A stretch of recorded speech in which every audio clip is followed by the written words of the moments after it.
the rest of the story. Thank you and enjoy.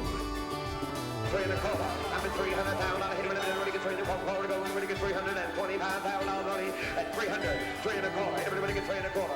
Heck of a Guarantee he's a show horse all the way. That light mane and tail don't hurt him a bit, but he can use his legs if he was. It was fun. It was fun to do stuff like that. Yeah. But Dale was a great horseman, no doubt about it. And I never knew how much I'd learned until he was gone. But he died he had been sick for a couple of years, and he lived through lung cancer. And then he got really sick at the end, and it was almost a blessing because he wouldn't have been happy if he'd had a stroke or a heart attack and couldn't do the horses. Because he loved the horses, absolutely loved them.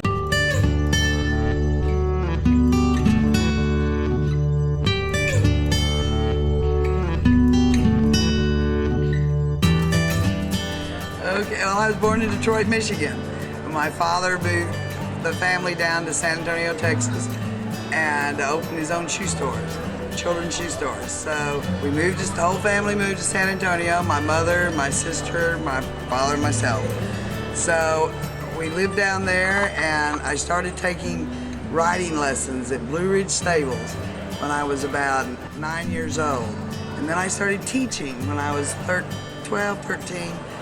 We gave, I bet, thousands of lessons. We had 50 lesson horses. She'd give 30 or 40 lessons in a group lesson at a time. We would ride the horses and ride alongside the kids to teach. Patty, who owned Blue Ridge Stables? Irene Brewer and Bev and Bob Mobley. This is way back in the good old days. Oh yes, yeah. And then I started riding show horses with Bob. My dad went out on a Sunday and saw me sitting on the fence, and I didn't have a horse, so he gave $400 for my first saddlebred, which we sold for $400 to Don Harris, and he won one of the first World's Championships in the juvenile pleasure division. Is that a fact? When there were 50 or 60 horses in the classes to start. Now you were giving lessons by the time you were 13 years old, right? Yes, and then my father started his stores in Dallas, and we moved to Dallas.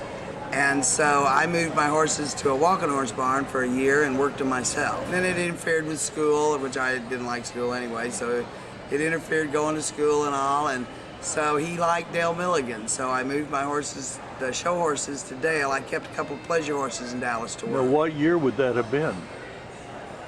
Probably 65, I think. 65. I was a freshman in high school.